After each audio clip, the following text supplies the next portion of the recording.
As Clemson has made their way into the room here in Uptown Charlotte, we'll remind you there will be no opening statement.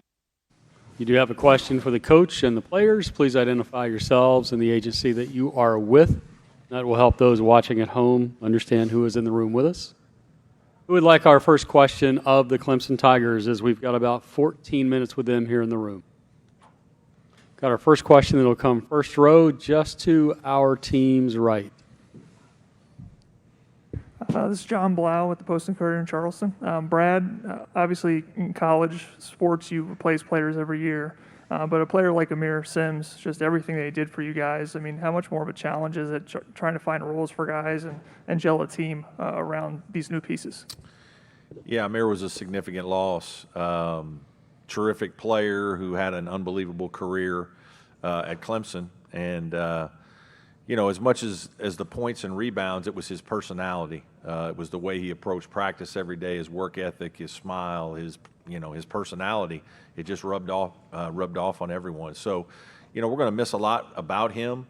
Obviously, there's not one player that you're going to go recruit or sign that's going to be like him.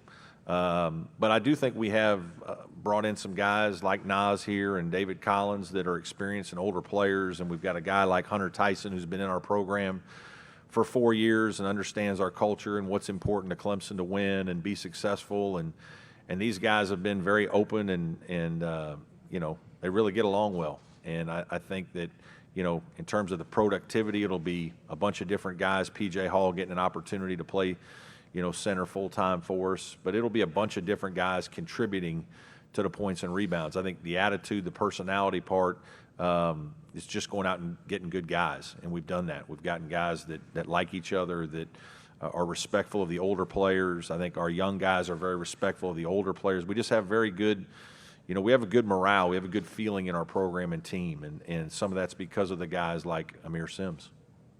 Let's stay on the first row to your left.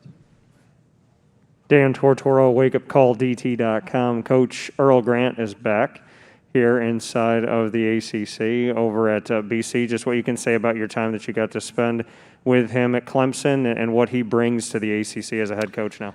Yeah, I'm obviously a big fan of Earl's. When I took the job, I was looking for somebody from South Carolina to help coach, talk to a lot of different folks, and he was a name that kept coming up. And then to have the opportunity to work with him for several years and spend time and understand, just how good a person he is. Tremendous family man, great man of integrity, unbelievable basketball knowledge and competitor. He'll do great things at BC. I'm happy for him, happy for Jackie, his family. It'll be hard to coach against him. It won't be fun. But I'm happy that he's had success in the profession. It doesn't surprise me, and I think he'll do good things at Boston College. To the right, all the way in the back near the cameras. Brad, Will Pelagic from WFNZ in Charlotte. You obviously know where this program was when you took it over. What does it mean to you with how far the program has come that you can kind of dip into the portal and get a couple of guys who can be projected starters and guys who are high level right away for you? Yeah, I think we've done a good job over the last decade of building our brand and improving our program, in all areas. The facility improvements that we did, 5 years ago have really started to pay off. I think it shows that Clemson wants to be good in basketball. The first 5 years I was on the job, it was hard. 2 of those years we didn't have an arena, and that's never easy for players in your program. We played a year up in Greenville. There was a lot that went into it, and I think we've worked really hard to build our program, build our brand, develop a culture where kids are having good experiences. We're being productive. We're winning games. We're graduating players. And when you bring in guys like Nas or David Collins on a visit and they get to see what Clemson has to offer, I think it's impressive. They've seen success on the court, Sweet 16 and NCAA tournament teams. They see guys graduating. They see a good place to go to school and get a grad degree like Nas is going to get. And then I think they come around and meet your players and they see you have good guys in the program. And so there's stability, there's a culture of success and work, and hopefully guys like Nas and David, that was a big part of why they chose Clemson. Nas, from the podium here, you had 1,200 points, 975 rebounds, and 275 assists at Youngstown State. Impressive each season. What's your expectation as a Tiger compared to when you were a Penguin, or given the success that you had as a Penguin? My expectations as a Tiger is to come in and obviously fit in, play my role, and do everything that I can do to help win. If coach tells me this game we need you to focus on rebound, then I'm going to focus on rebound in that game. If it's passing this game or the next game, he might want me to score a little bit more points. Just fitting in that agenda and doing what coach wants me to do to help the Tigers win. Let's go back to the front row to the right. Brad, to follow up on Nas, I think the story goes that you said if you work as hard as everybody says you do, like anything's possible for you, not just because of his background. I'm sorry, I couldn't quite catch that. In a story that I read from last year, it said that if you work as hard as everyone says you do, anything's possible for you in terms of playing here and your Yeah. role and what it can be. How have you seen Nas establish that in terms of his work ethic? You know what? He's a very good competitor, and he wants to do things the right way. He's been extremely coachable, and he also has a very good presence about him. I mean, he's a grown man that's done a lot. He's been through a lot in his life. He's been through a lot with all he's achieved on the basketball court at Youngstown.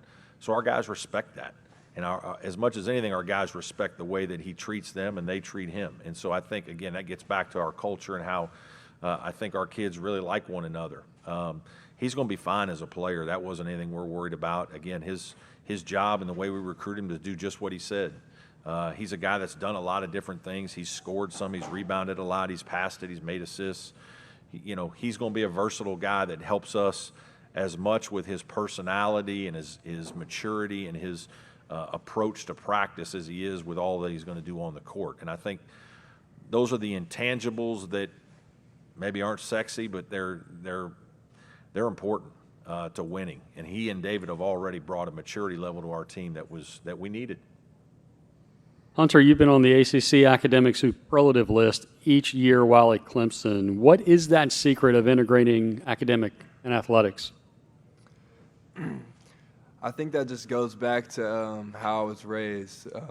Growing up, my parents really instilled a good work ethic into me, and I always talked about how important academics was, as well as success on the basketball court and just working hard in both. So I think that's why I've been able to be named to the ACC All-Academic team several times. Let's go back to the front row with Dan. Nas and Hunter, this is for you, and Coach, a follow-up to it as well, if you'd like.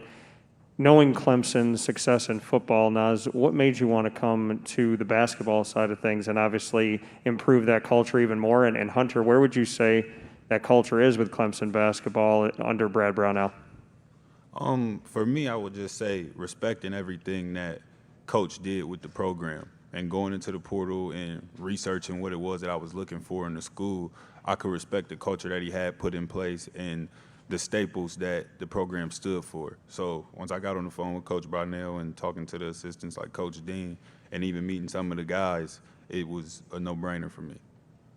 Let's go all the way back to WFNZ again, to the right by the tripods.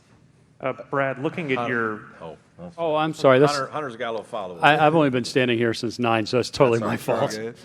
Like you asked about the culture under Coach Brad Brownell, if it's one thing we're going to do, we're going to work hard and we're going to treat people the right way. So we just try and get better every day. We really focus on ourselves. We don't pay attention to any outside noise, what people might be picking us, talking about us. We really just focus on each other and try and get better every day. They didn't ask you the question, did they? Okay, good. So all the way to the back, please. Brad, as far as replacing a couple of guys at the backcourt, how do you go about using, Alamir and Nick and some of your other pieces to try and replace what Clyde had and obviously some of the other guys? Yeah, Clyde was a good player. He had a very nice senior year and was, getting better and better. Obviously had a major injury his junior year that he had to play with, torn ACL. But, we do have experienced guards. Nick Honor and Alamir Dawes have both made big shots for us. They both hit game-winning shots. They both have been starters. They both have, played a lot of minutes. We played them together some last year. We may start him this year. I don't know. We'll see. Alex Hemingway is an experienced guy that started a few games and can really shoot the ball. So our experience lies in our backcourt in terms of guys that played. Certainly Clyde is different because he was a bigger wing that really rebounded the ball defensively and took care of the ball and was a really good passer. We tried to address some of that with David Collins, a grad transfer from South Florida who's 6'4" and 215, a big, strong wing. So we thought he could help us a little bit in that area.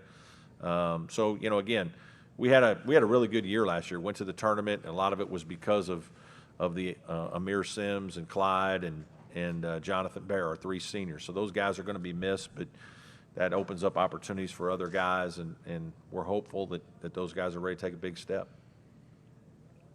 Clemson, thank you. Have fun this year. Okay.